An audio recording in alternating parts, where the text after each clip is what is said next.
Did you miss your deadline to renew your Medicaid coverage? You can still send your completed annual review form to Healthy Connections Medicaid. You may be assigned to another health plan, but you can ask to come back to First Choice within 60 days of renewed Medicaid eligibility. It's your family. It's your choice. First Choice is the right choice. Renew and choose us. Visit selecthealthofsc.com/renew to learn more.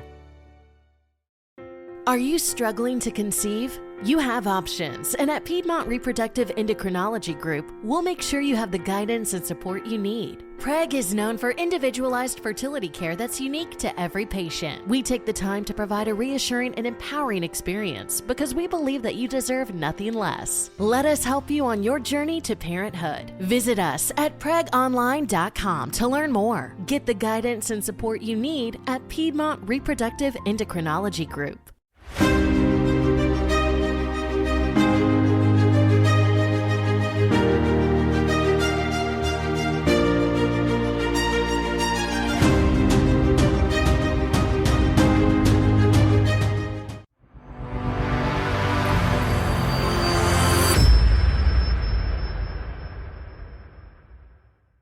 Hey everyone, and welcome back to another edition of Local Leaders, the podcast. And the man sitting across from me needs no introduction at all. He has been on my show several times. He is everybody's favorite assessor. Jeff Taylor, how are you? I'm doing very well, Jim. Thanks for having me on. I have Wendy Thibodeaux. She is the assessor from Lafourche Parish, and she's coming in here today. I've known Wendy for about 21 years. And when I tell you that you've got people that can assess and they can do a very good job, she's probably the best assessor we have in the state. Because, and the reason I say that is I've got a lot of friends that are going to be watching this podcast and they're going to say, what about me? What about me? This lady started from the bottom. She was hired into an assessor's office in St. Bernard Parish several years ago. And then she moved to Lafourche and started working over there. So she has literally worked in every single department. She learned them from the bottom up. She didn't learn them from the top down. She learned each one. She knew how they worked, the ins and outs of everything. So when she became assessor, she knew everything that there was to know about transfers and any kind of personal property or real estate or real property or commercial. She knew how it worked. She also knew how to do the millages. She knew how to do all the work that was necessary. So when I tell you that we have watched her over the last 21 years, she's been assessor for about 8.5 years, but she worked for Mike Martin, who passed away in office a few years ago. And we watched her as she helped lead that office. And then she transitioned that office from him passing away to her taking over the office. And she's been phenomenal at her job, and we're very proud of her. Well, that's what I call a stamp of approval right there. And Jeff knows his stuff. He's been doing this quite a long time himself. So that's a great feather in your cap. Now, he said a couple things there that struck with me, and that was he mentioned Lafourche Parish. He also mentioned St. Bernard. And those are some areas that over the years have dealt with disasters, right? And so I can only imagine from an assessor standpoint, you picked up probably a lot of experience dealing with that stuff. I did. And first of all, thank you for having me. Thank you for that introduction. But I'm originally from St. Bernard. I worked at the assessor's office there for about 4 years, and I moved to Lafourche Parish. And while I was in Lafourche Parish, all my family was still back in St. Bernard when Katrina hit. And they all came to Lafourche. And when they went back, I paid attention very closely on how they handled just the recovery, and especially with the assessor's office, how they handled the recovery.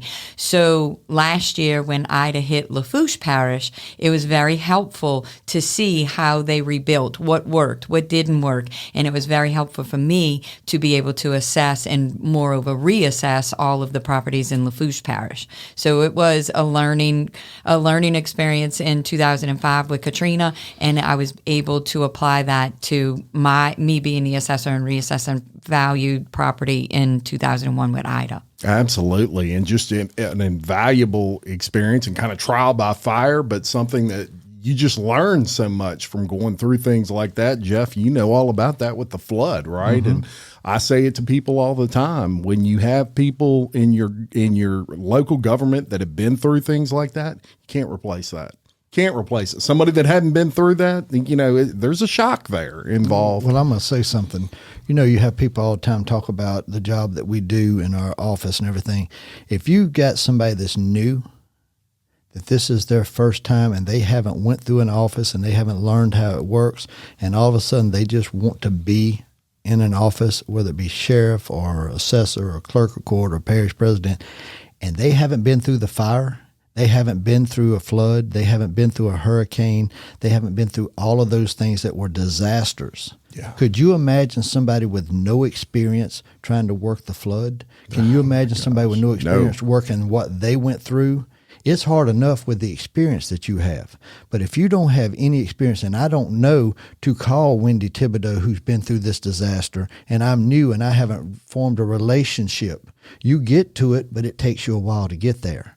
And so experience matters. 100%. And so when you go through that flood, I can pick up the phone and call, okay, when y'all went through Katrina and everything was disaster, what did y'all do? Tell me the things you did. What did you do over here? Houston, what did y'all do when you went through the flood?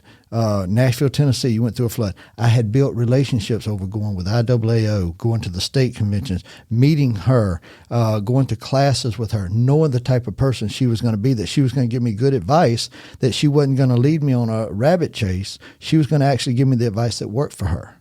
Now, sometimes we run into a situation where some of our leaders that were assessors before, and now they're different, they don't quite do the same thing. Yeah. They don't lead you in the right direction. I cannot tell you how much I believe in that. And I say it all the time. You don't have to reinvent a wheel. Find somebody that's been through it and kind of see what their roadmap was. Take from that what you think will work for you and apply it. I couldn't agree more. That's a great point. And so this awesome assessor here, she took I guess the bull by the horns in some manner of speaking, and you saw some issues and got with some people, and eventually you came up with an amendment that's going to be on the ballot in November. November 8th. So I want to talk all about this. Tell me about this amendment. Constitutional Amendment number 5. Well, how it kind of came about is that in Lafourche Parish, we are heavily reliant on the oil and gas industry. And in 2016, there was a downturn in that industry. And so I had just become assessor, got elected as assessor in Lafourche, and I wanted to keep Lafourche more competitive with our neighboring parishes in the oil and gas industry. And one of the ways that I saw in my office that I could do this is to lower our millage rates. So I went around, we have 54 taxing districts. I went around to every single taxing district, some of them 5 times a week. And I did a presentation on how to lower your millage rates, how it was beneficial, how it was economically feasible for us to do that to stay competitive. And I'm very proud to say that out of the 54 taxing districts, 44 of them did not roll their millage forward or did not levy the maximum rate that the voters elected them to. Right. Only for 2019 to roll around, and all of those 44 taxing districts that did not roll forward, we were mandated by the Constitution to levy the highest rate, or we were going to lose that adjustment millage. So all I did in 2016 is delay the inevitable, because in 2019, all 54 of us were back at our maximum rate. Right. Even if it wasn't budgetarily necessary, the Constitution mandates that we levy the maximum rate or we lose it. And so rather to be safe than sorry, everybody typically they roll up they'll let their millage rate to the maximum rate. And if that sounds crazy to some of the people out there listening, that's legit the way it was. And when I first started diving deep into this amendment, I was shocked that was even in place. If you don't live that life of assessing, you don't realize that maybe. And it didn't make a whole lot of sense. And you were the person that figured that out. And then you said, I've got a problem here, and how can I solve it? And you took those steps necessary. Now, Jeff, I'm sure at some point she was bouncing this off of people and saying, we need to take this to legislators and things like that. We had a legislative meeting. She brought it up. At the time, I was president, actually, when she brought it up. And we were like, okay, guys, we have talked about this for years and years and years. We finally got someone that said they want to do this. Let's get behind her and push. So we did. And we were there behind her. Sometimes we were so far behind her she didn't see us. Okay, but we were there with her, making all the times that she needed to get up there and speak in the committees. Jim, she went to all the committees, 3 committees, I think, Wendy, is what you went through. And she went through the 3 committees. She went to the House floor. She went to the Senate floor. She lost 1 vote in all of that. And for a measure of this, when we talk about how Democrats and Republicans can't agree on anything, they might not agree on anything, but they agreed on Wendy Thibodeaux's amendment. Absolutely. And so when you look at that and you realize that this is a no-brainer, this is one of those, and I actually have people that are telling me, I don't know about this. It's a no-brainer. Because if you don't do it, they're going to raise it back up to the maximum. And they're going to tell you the reason they've got to is because they'll lose it. This way they can never, ever, ever, ever, ever lose their maximum. They can lower it every year for the next 20 years. And if they need to go back up to that maximum to get them a fire truck, a piece of equipment for a ditch, or computers in my office, or the sheriff needs to buy new cars and everything, they can go back up that year. Right. But they can save you money over the time that they can lower it, and they can never use the excuse again that, oh, man, if I do this, I'm going to lose my maximum. We're taking that out of their repertoire. Yeah, because as it is now, I would imagine there are some people hesitant about lowering millages because what happens if somebody forgets? And that's not typically maybe the situation in your bigger entities, but if you're talking about where you're from, these are volunteer folks that come in and they go on these boards, and they're constantly switching these people in and out. Going out every month or so. As we was talking about a little while ago before we came on air, we was talking about Albany and Coyell and the Port Vincent area, the small areas. And then all of a sudden, their secretary-treasurer has taken a job out of state, or he don't want to do it anymore. He wants to do all this, and they bring someone else in, and they do this 2 or 3 times, and all of a sudden, when it comes up for that millage, we send all the information to them, but they get it, and they have no clue what they're looking at because they haven't dealt with it. So they put it over to the side, and next thing you know, the Livingston Parish Council in the 80s and the 90s and in 2011, somebody along the way forgot to roll back up to the maximum, and they went from 5 mills now to 2.9. You think that don't make a difference when they're only getting half of the money they could have gotten? And the things that, so when we start complaining about it, a fire district up in North Albany, a fire district in Coyell, you lose half of your millage, you're dead in the water. You can't buy trucks, you can't buy equipment, you can't buy anything that's necessary. So we're going to take that away too. Not only are we taking the excuse away from you, but we're taking away the error from you. You cannot make an error now. You can raise it back up to your maximum anytime you want to. And it's all because of what she did. So, Ms. Thibodeaux, let me ask you this. How did it feel to only get 1 dissenting vote, essentially, in the entire legislature? Everybody's behind you, right? It felt very good because when you go up there, you never know what questions you're going to be asked. And with millages, it's a complex and confusing process to begin with. And I was just concerned because I understand it only because I've been doing it for so long. Was I going to be able to convey what was going on in my head to these people that had no idea? Some of them had never fooled with millages before, even knew what it was. And I was very pleased on the last vote on the House floor when I only had that one vote against me. I was like, okay, I was able to convey it. I was able to express to them what the issue was and to get it to the vote of the people, that the public, because truly it's the public's money. It is the taxpayers' money that we are in charge of. And one of the main things that I wanted to accomplish with this is that if it is successful and it does pass, is that taxing districts, people that are in charge of taxpayers' dollars, that they are more accountable, that we are more transparent, and that we are fiscally responsible with someone else's money. And that if I don't need that money budgetarily, that a constitution or government is not telling me that I have to overtax my people. Right. I am a taxpayer. I know this is ironic, but I don't like to pay taxes. I believe in this process, but I don't want to be overtaxed just like no one else does, especially business and industry. when this roll forward process happens, when the Constitution tells us we have to levy that maximum rate, the ones that pay it the most of that increase is business and industry, because they don't have a homestead exemption or so forth. So if there's a business, say in Livingston Parish, you have 45 districts? 45, 46 So districts. say the next parish over, they have 100 taxing districts. So that's 144 districts.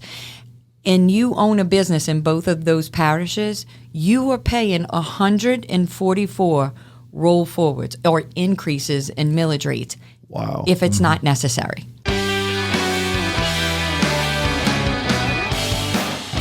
Sandra Richard has been in the business of selling homes for over 20 years. This award-winning realtor brings the perfect blend of professionalism, integrity, and client satisfaction to every buying and selling transaction. A passion for both her clients and her community makes Sandra the perfect choice when buying or selling your home. So if you're in need, call the Cajun Lady, Sandra Richard, at 225-955-5484, or visit her on the web at sandrasellshouses.com. Sandra Richard, a proud sponsor of Local Leaders, the podcast.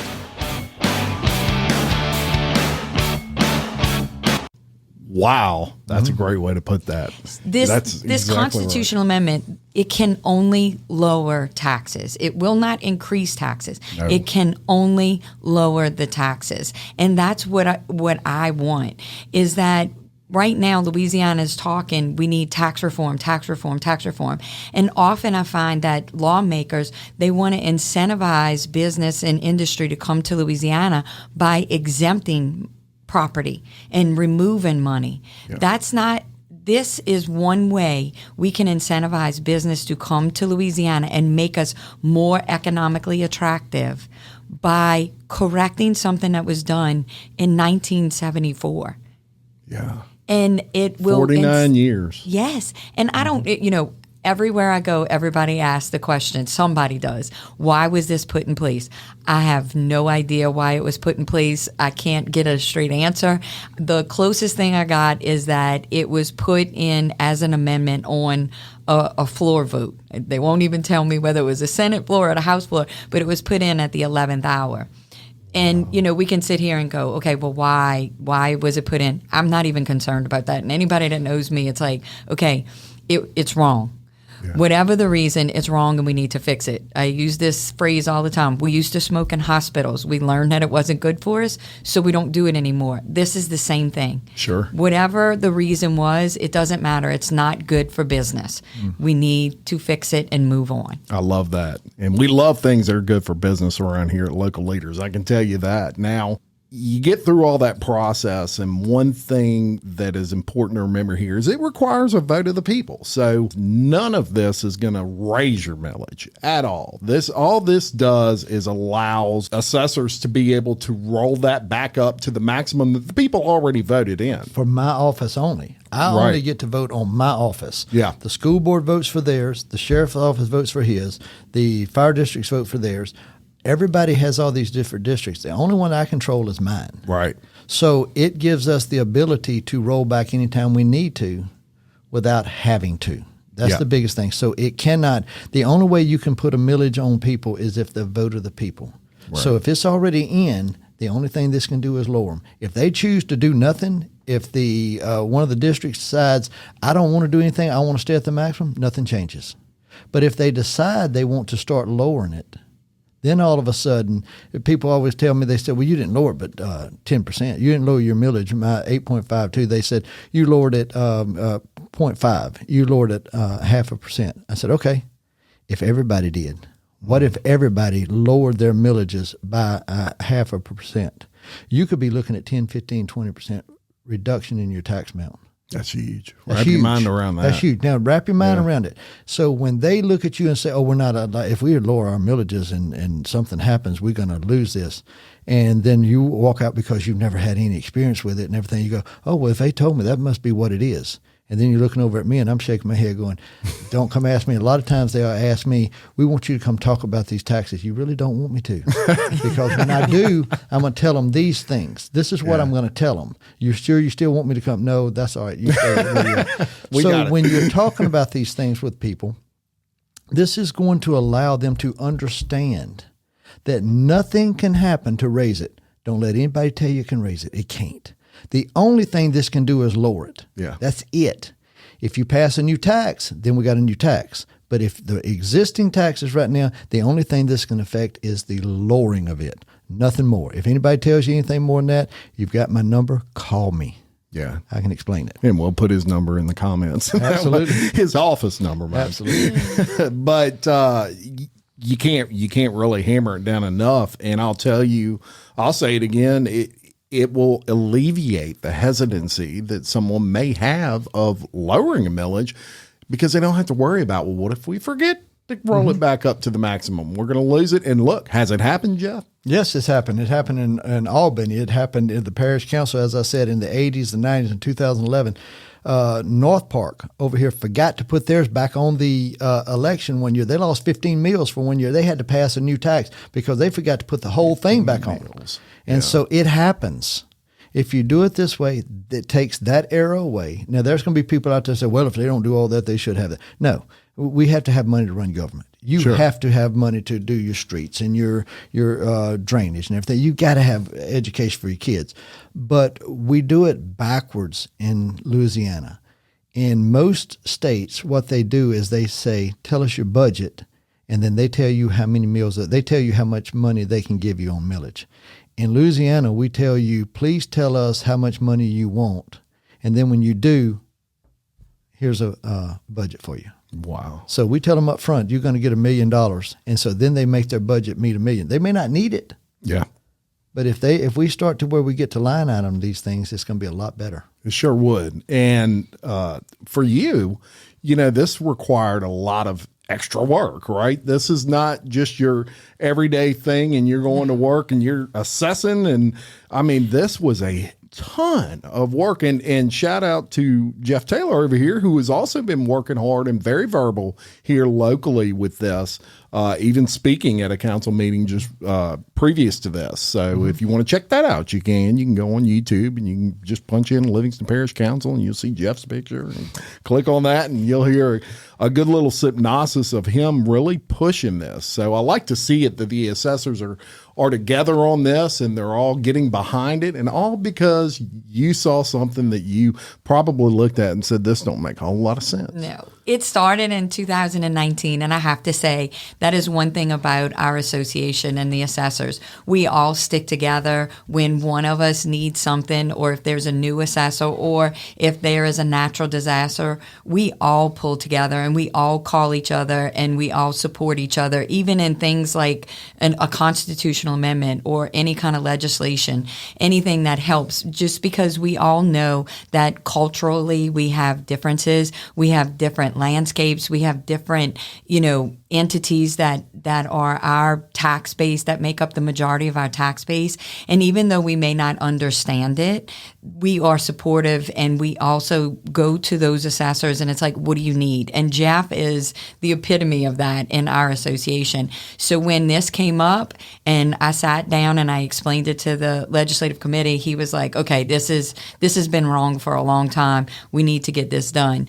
And we found one of my senators. I went to approach to one of my senators and I asked him to file the bill for me. Did you miss your deadline to renew your Medicaid coverage? You can still send your completed annual review form to Healthy Connections Medicaid. You may be assigned to another health plan, but you can ask to come back to First Choice within 60 days of renewed Medicaid eligibility. It's your family. It's your choice. First Choice is the right choice. Renew and choose us. Visit selecthealthofsc.com/renew to learn more. And that was in 2019. We started working up the verbiage of the bill. And that was a feat in itself. I can only imagine. To make sure that you didn't remove one word that would change the whole process, because I did not want to change the requirements of the taxing districts. I wanted the public to know when a district is rolling forward with the advertisements, the hearings. I didn't want any of that to change because I believe the public needs to know. Yes. But I could have removed one word and it would have changed the whole all thing. of It's that. amazing how that works. So it was very painstaking going through every single syllable of every word to work it out and make sure that I wasn't doing anything, unbeknownst to me, that I had removed the transparency part of it. That wasn't it. All this is doing is removing the language that mandates us to levy the maximum rate. That's all it does. It does not give these taxing districts the right to go back and recoup any millages that they lost prior to this. And it also, there was a flaw in the Constitution that if a taxing district, so just like when reassessment occurs and you have an increase in your taxable value, the millage rates are rolled back. Right.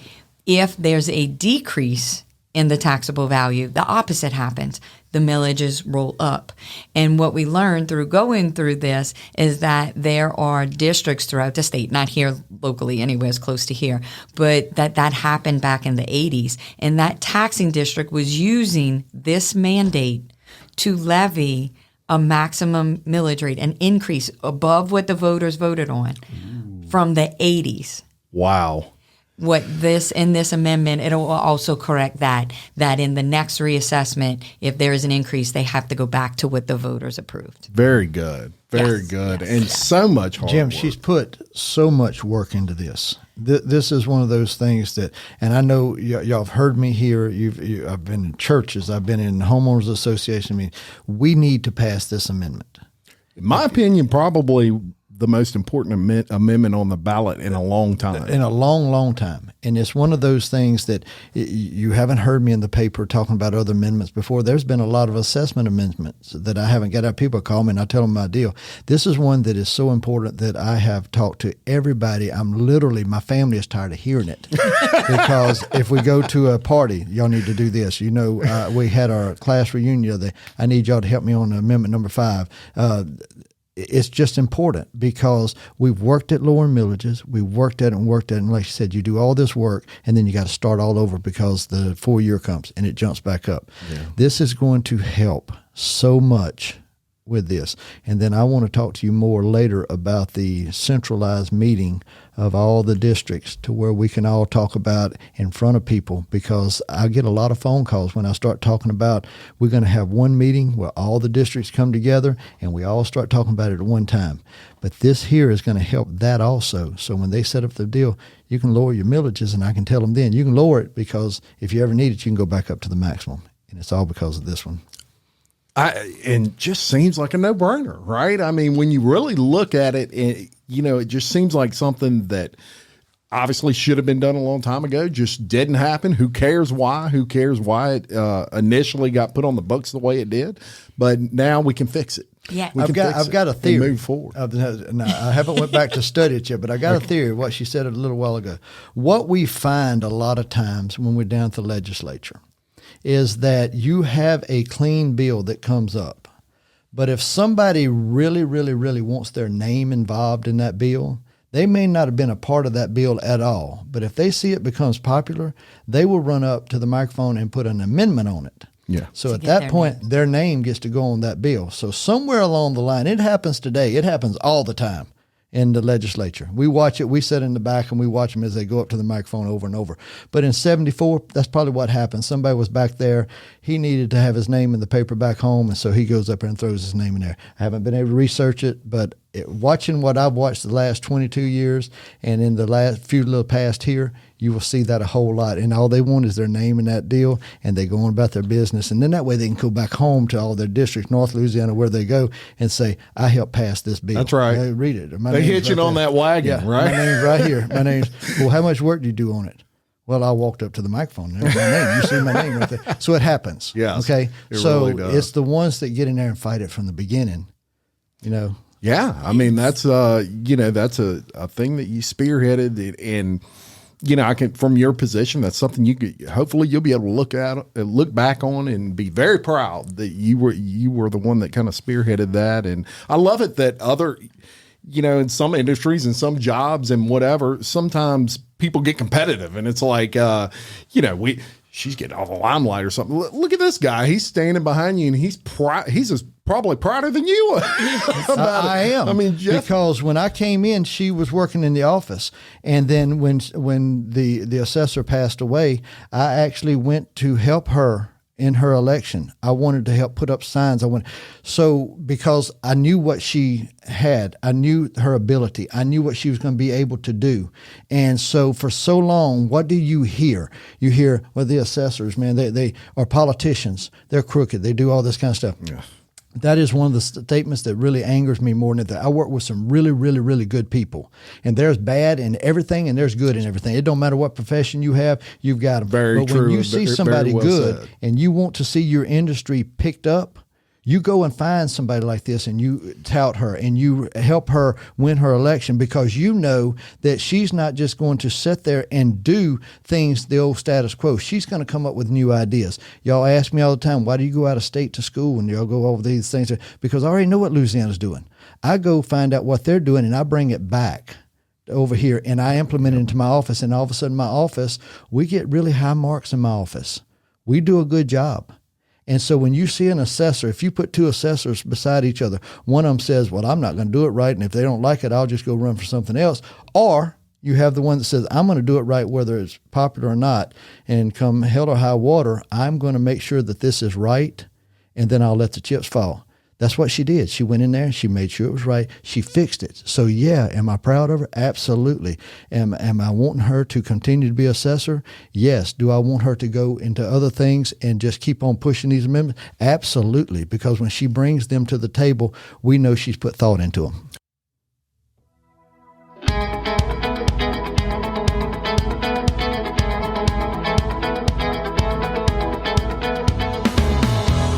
William Waldrop of TWFG Insurance cares.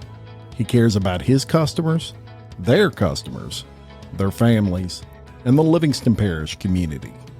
Call William Waldrop today for all your insurance needs at 225-667-2040. TWFG Insurance and William Waldrop. Their policy is caring, and they're a proud sponsor of Local Leaders, the podcast.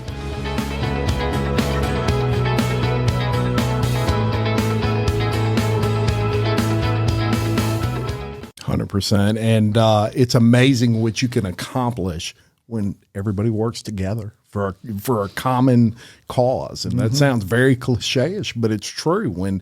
When government functions at its best, it's when everybody's working together. Everybody's paddling in the same direction. That's it. And it was very satisfying. No gridlock. Yeah, it was very satisfying sitting in committee when I had senators that I've never met before, and I explained this and what this would do. And they had two of them. I believe one of them was Senator Pope. It was one of yours. Yeah, absolutely. And they had sat on local boards before they became legislators, and they were like, I was on the town. I think one of them said he was on the town council. Pope and he was on school board. He was on the school board, and they this would come up, and they would want to roll the millage forward. And when I'd ask, why are we doing this? Oh, we have to do it or we lose it. He goes, now I understand why. This makes sense. Thank you. So, they were very appreciative. And it's just a matter that everybody is in their own bubble and they're doing their jobs. That's right. And this is part of my job. And I was doing it because I want my parish. Just like Jeff loves Livingston, I love Lafourche. I love Louisiana. I want the best. And I know in order to stay competitive, just like I wanted to stay competitive, Lafourche to stay competitive with the surrounding parishes, we need to stay competitive with these states. And if this is just one small step in the right direction to do that, then I will put in years of work and research, and I will go to the Capitol and I will talk about it. I have been all over the state talking about this constitutional amendment. My staff, like your family, my kids, they just we got it, Mom. We got it. My staff wants to make a TikTok with Mambo number 5 so that everybody remembers it doesn't get lost. That would be great.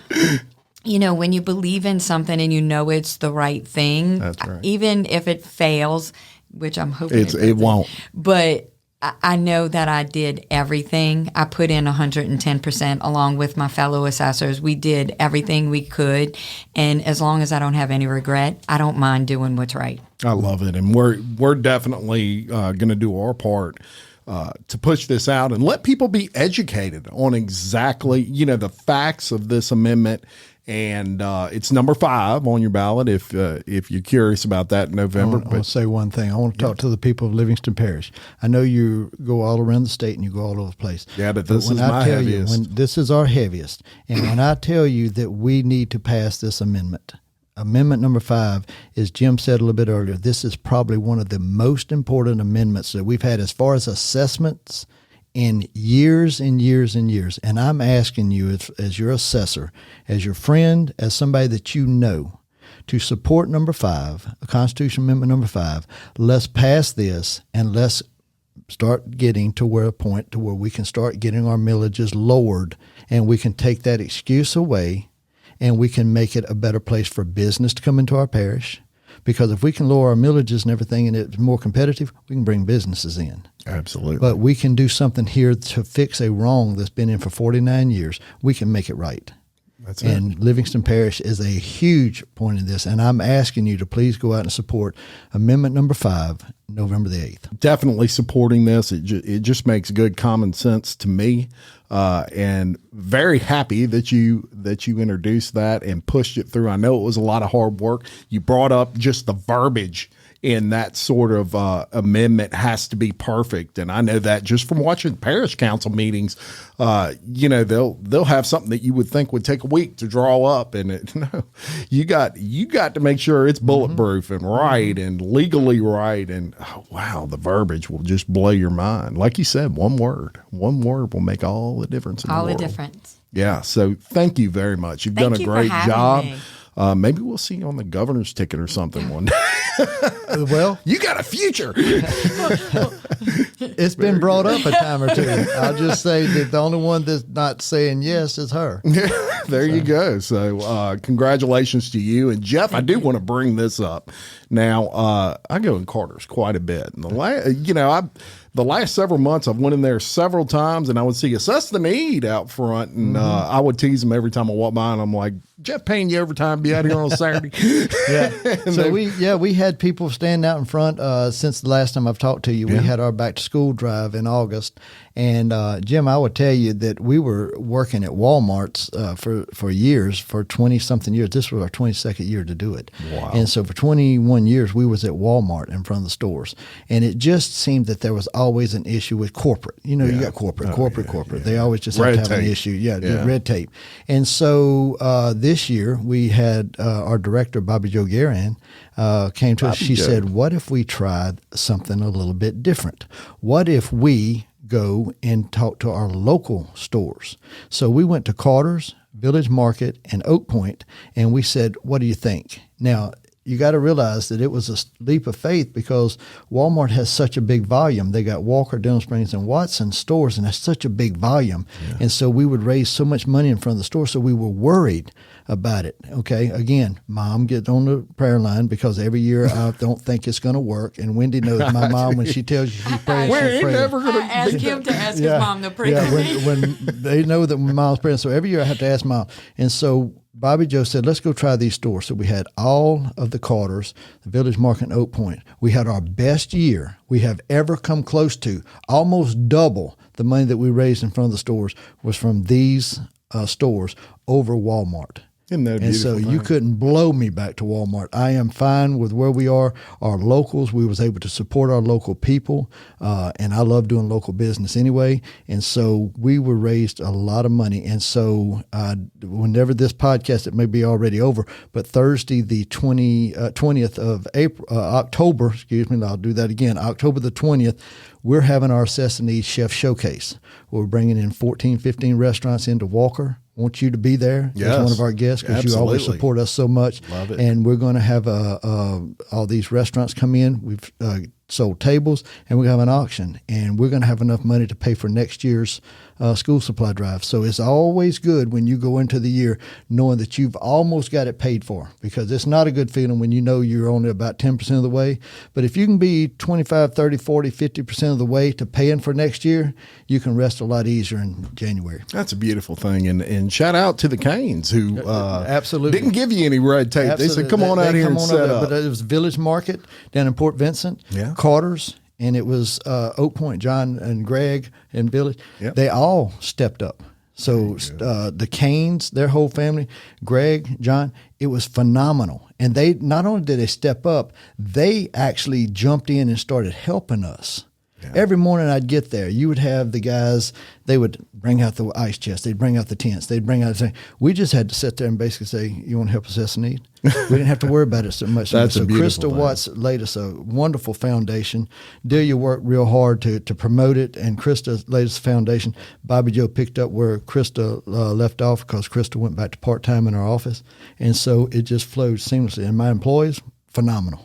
I'll put them up against anybody in the state. Oh yeah, and look, they're out there, and absolutely they're making it happen. And one of the just a beautiful nonprofit that is. It's hard to not support kids, right? Yeah. And the needs that they may have, and it's hard to beat necessity when it comes to that. She supports us. Yeah. She sends us a check and does everything.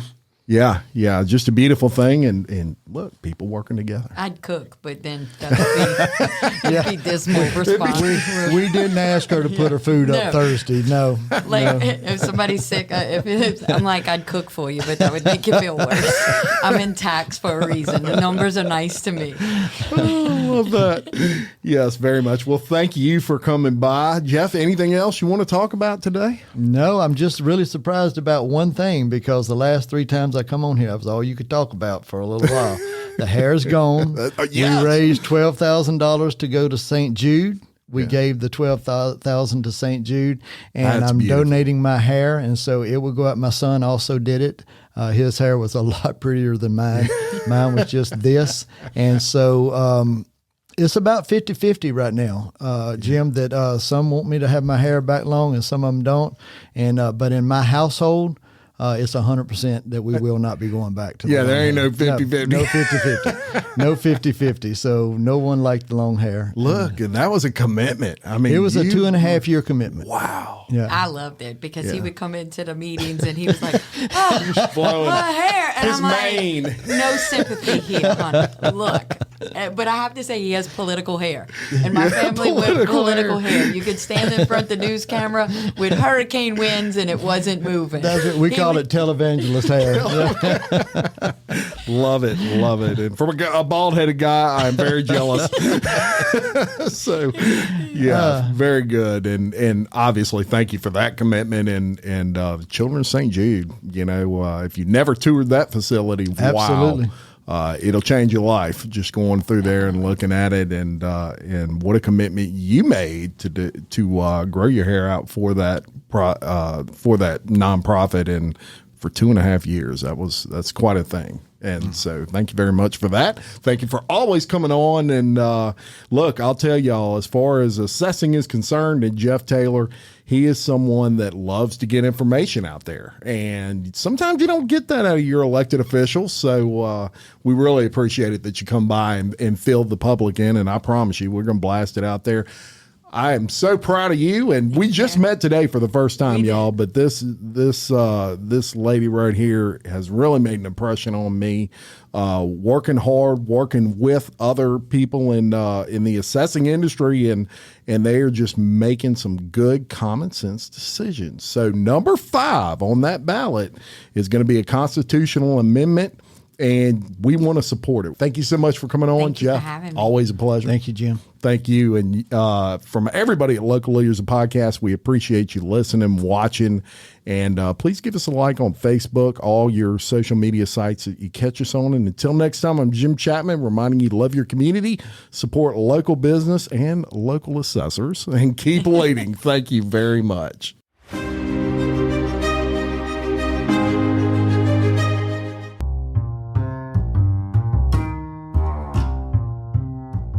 Stephanie Berthelot and the crew at SR Enterprise can handle it all.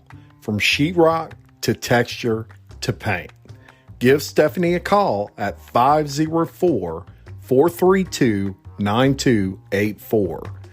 SR Enterprise, where they spread the paint and you spread the word.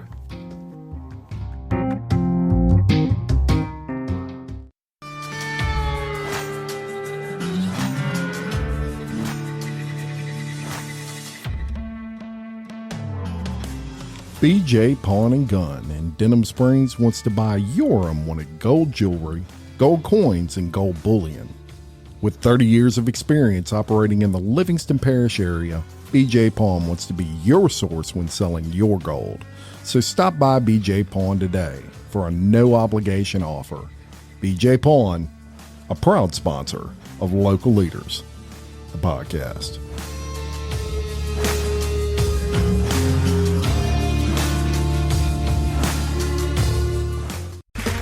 Okay, round two. Name something that's not boring. A laundry? Ooh, a book club. Computer solitaire, huh? Ah, sorry, we were looking for Chumba Casino. That's right, ChumbaCasino.com has over 100 casino-style games. Join today and play for free for your chance to redeem some serious prizes. ChumbaCasino.com. No purchase necessary. Void where prohibited by law. 18+. Terms and conditions apply. See website for details. With the Lucky Land Slots, you can get lucky just about anywhere. This is your captain speaking. We've got clear runway and the weather's fine, but we're just going to circle up here a while and get lucky. No, nothing like that. It's just these cash prizes add up quick. So I suggest you sit back, keep your tray table upright, and start getting lucky. Play for free at LuckyLandSlots.com. Are you feeling lucky? No purchase necessary. Void where prohibited by law. 18+ terms and conditions apply. See website for details.